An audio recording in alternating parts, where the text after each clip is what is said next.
We are covering what comes next, as well as reaction to this verdict, a conviction on a lesser charge. We begin tonight with senior crime and justice reporter Rebecca Lopez. Rebecca, you have been following this case since 2019. Talk about the verdict and what happens next. Well, Cynthia, what happens next is that punishment phase will begin tomorrow, and Dean faces anywhere from 2 to 20 years in prison. And again, so between 8:30 and 9 o'clock, all of the testimony and witnesses will begin in that punishment phase. Now, Dean showed no emotion when the verdict was read, and then he was taken into custody, as you reported. He was out on bond for the last 3 years, but now is in jail and may go to prison. He could have been convicted of murder if the jury thought he intentionally killed Atatiana Jefferson, but instead they said he was reckless in his actions and was convicted of manslaughter. When he testified, he told the jury he saw a gun in her hand that was pointed at him, so he shot her in self-defense. But prosecutors say he violated his general orders, put himself in danger by going into a private citizen's backyard and never announcing himself as a police officer. Atatiana was shot within a split second of Dean yelling at her to raise her hands. She was killed in front of her 8-year-old nephew who was playing video games with her. She graduated from Xavier University and wanted to be a doctor, and prosecutors say she had every right to have a weapon in her home. She was a private citizen who didn't know who was in her backyard. The reaction to the verdict was swift. Not only just for this area and this case, anytime we reach a guilty verdict on behalf of anybody of color who's been killed by an officer, that's progress not only for this area but for nationally.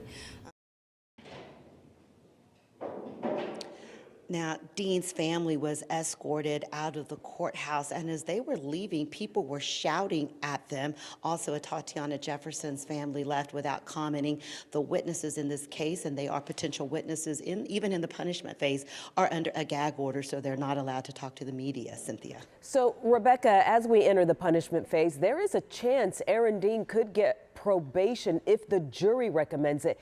Can you explain how that would work?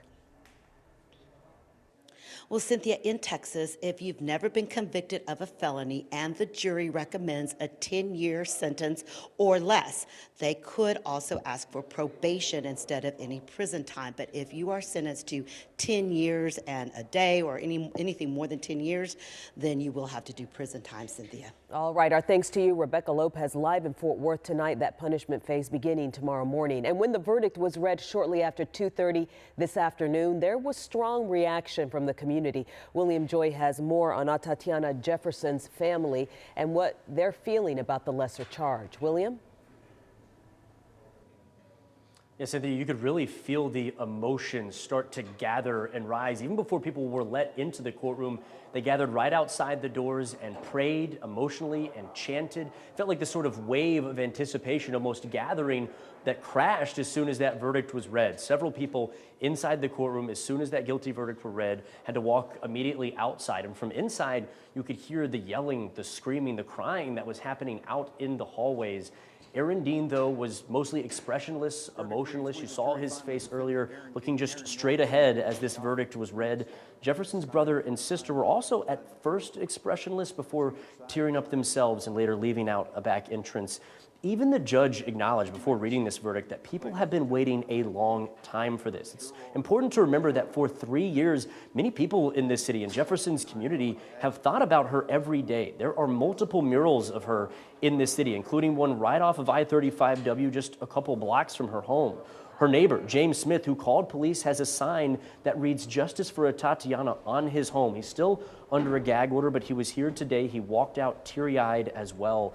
And the reaction from people that I spoke to in the hallway was a mix. Frustration that there wasn't a guilty murder verdict, but relief that there was something. That's the only hope that we have. So when I say that it's a gain for us, years ago, he wouldn't have never gotten tried. And if he did, he wouldn't have gotten convicted of any felony.